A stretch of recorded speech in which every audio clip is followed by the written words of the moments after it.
Veľa sa hovorí, že sa rodia indigové deti, kryštálové deti, dúhové deti a ešte neviem aké deti.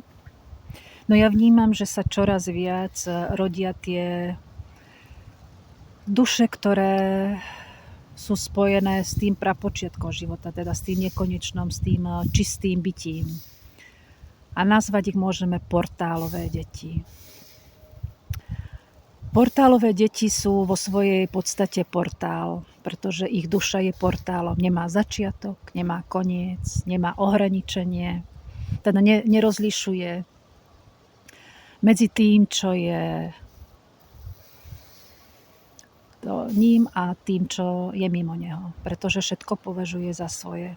To sú deti, ktoré od malička sa snažia vyhýbať konfliktom, čo neznamená, že nie sú temperamentné. Hej?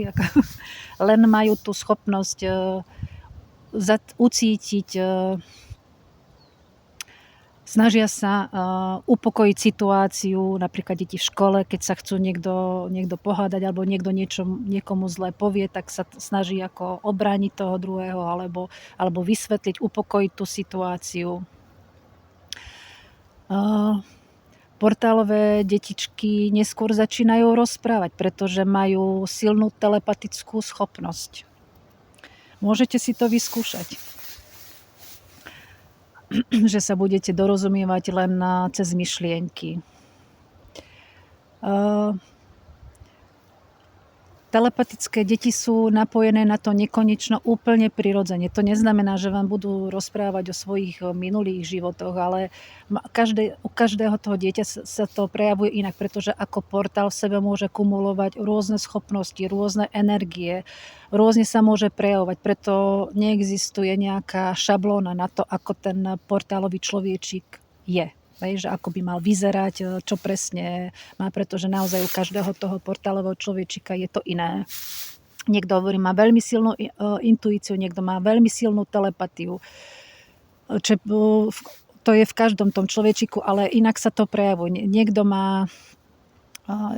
Niektorá tá duša je veľmi kreatívna, niekto môže mať jasno počutie, jasno vidieť, čo sú proste tie schopnosti. Ako je to vždy autentická a originálna kombinácia tých všetkých schopností a je to ich prirodzenosť. To nie je nejaký dar alebo niečo, k čomu sa dopracovali, čo im bolo darované, proste to je ich prirodzenosť. Tak oni prirodzene fungujú. Mnohokrát sú to ako také sloníky v porceláne, že ako keby sa nezmestili do svojich tiel, pretože ich to obmedzuje to telo, pretože sú mimo čas a priestor.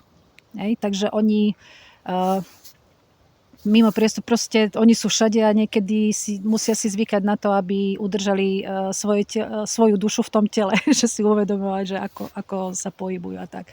Potom sú mimo času, ich nezaujíma čas, im je jedno, že či je november, alebo september, alebo apríl a vôbec neriešia to, aj keby možno, že logicky by to mali, lebo proste v apríli svieti viacej slniečko, alebo je možno, že už teplejšie, ako je v takom novembri, ale tie deti úplne ináč sú nastavené.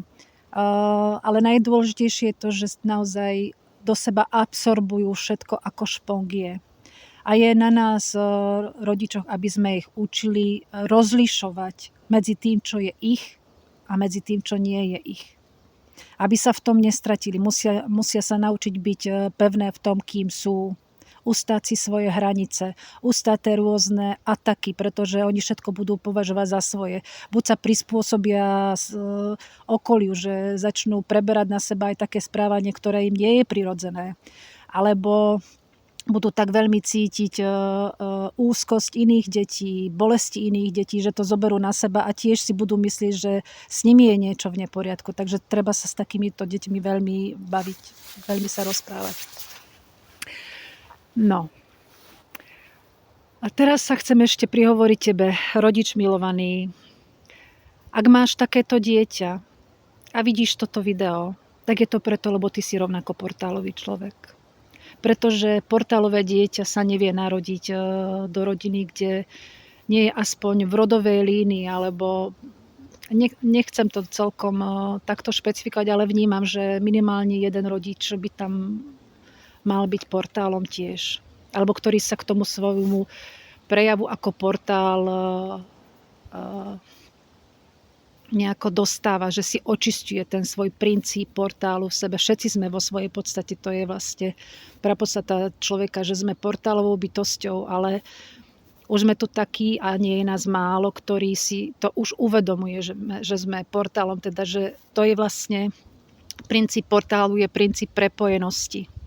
Prepojenosti so všetkým. To nie je nejaká nesúrodná masa, že všetci sme tam nacápaní na jednej hromade, ale je to uvedomovanie si svojej individuality v tej prepojenosti. Že sme prepojení so všetkým a so všetkými.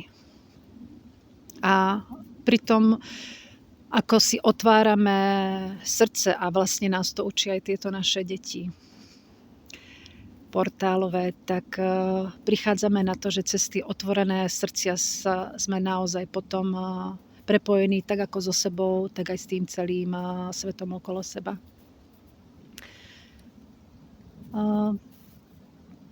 Máte doma veľký dar, milovaní rodičia, ale naozaj je potrebné, aby ste ich naučili, ako sa postaviť sami za seba, ako ustáť tie vonkajšie energie. Viem, že vás to nikto neučil, ale máte skúsenosti. A tie už môžete od malička odovzdávať svojim deťom, tak aby oni si už nemuseli prejsť takou ťažkou cestou, ako ste si prešli vy. O tom to je. A oni to potom znova budú odovzdávať, ale to je tá skutočná premena tejto spoločnosti. To nie je, portálový človek nie je vyvolený, chosen one a ešte neviem, aké rôzne pomenovania. Nie, je to návrat k prirodzenosti, návrat k normálu. A tie deti sú čisté, tie deti prinášajú naozaj čisté napojenie na tú skutočnú nekonečnosť. Nebráňme im prejaviť sa. Majú to dosť ťažké aj v tom školskom systéme, ale snažme sa im to nejako uľahčiť tým, že im budeme veci vysvetľovať. Že nech to zoberú ako realitu. Áno, je to tak, ako to je, ale ty si to vnímaj potom doma po svojom. Neuchránime tie deti tým, že ich vôbec do toho školského systému nedáme, pretože oni musia mať normálne, skutočné, reálne skúsenosti. Niekedy sú veľmi ťažké už možno v mladšom veku, ale tie deti to len posilní. Musia byť silné dostatočne na to, aby ustáli potom svoju silu, keď sa prejaví u nich naplno. A teraz chcem, milovaný rodič, milovaná matka, milovaný otec, aby si sa postavil pred zrkadlo a zahľadil sa do svojich očí. A uvidíš tam to isté zvedavé dieťa s tými doširoka otvorenými očami, plné lásky, takej nedočkavosti, ako vydávaš u svojho dieťaťa. Len je to už upgradeovaná verzia. Nezabúdaj na to svoje vnútorné dieťa.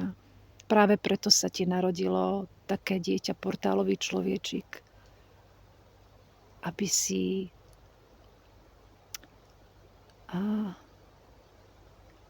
žil v naplnení, v prepojení s tým svojim vnútorným človečikom. Pretože už môžeš.